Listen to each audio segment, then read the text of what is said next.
Hello and welcome. My name is Pastor Guy Roberts, and I'm joined here today by Pastor Paul Dare from Zion Lutheran in Alexandria.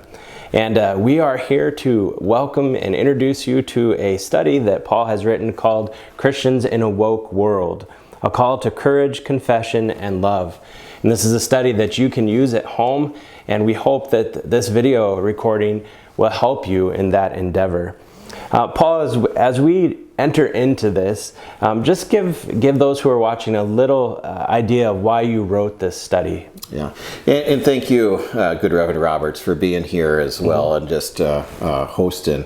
And really what happened is it was just a couple years ago that I was kind of looking out at the world, as pastors sometimes do, and noticing that there were a number of changes that were taking place, vocabulary that people used, like the word woke and social justice, and people talking about privilege and things like this. And I didn't really know what all of these words meant, but I knew that they were rather important to people.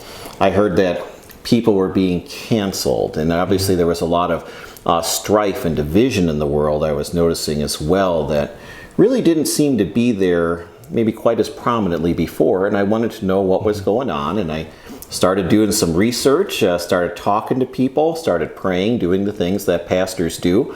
And then just for Sunday Bible study in the fall, again, a little bit back, put together a Bible study that now has become this. Nice. And so as people work through this, what can they expect to gain? How will they be equipped through this study?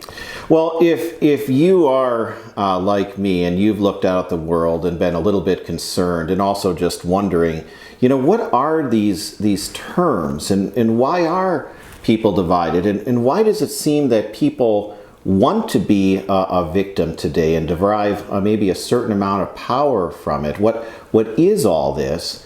Then I would say this Bible study is going to help. And that's what it is. It's a Bible study that is going to, in many ways, analyze and then inform people as to really what is a new ideology of an old ideology.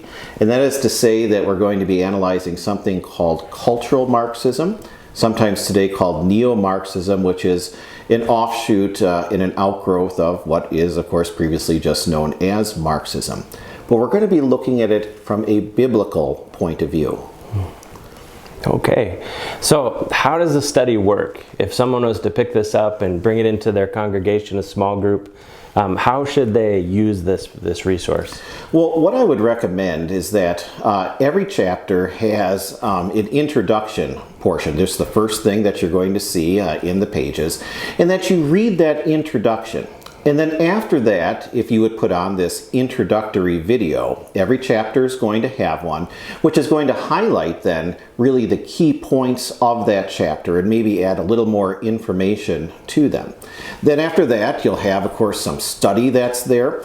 A number of the chapters also have a suggested video that you might watch as well that you can see in the back. And there's also, again, fill in the blanks where you can find an answer key in the back as well. Yes. All right. Well, is there anything else that our viewers should know as they begin this journey together? Yes, I would say there's one last important point. One of the questions that is asked sometimes is this about politics? And I would suggest not really. It's about an ideology that is prominent, and perhaps the most prominent ideology of this day. And we are going to be, again, looking at it from a biblical point of view. I'm suggesting in the ground rules that any political comments like naming political parties, which I do not do in this Bible study, that's off limits.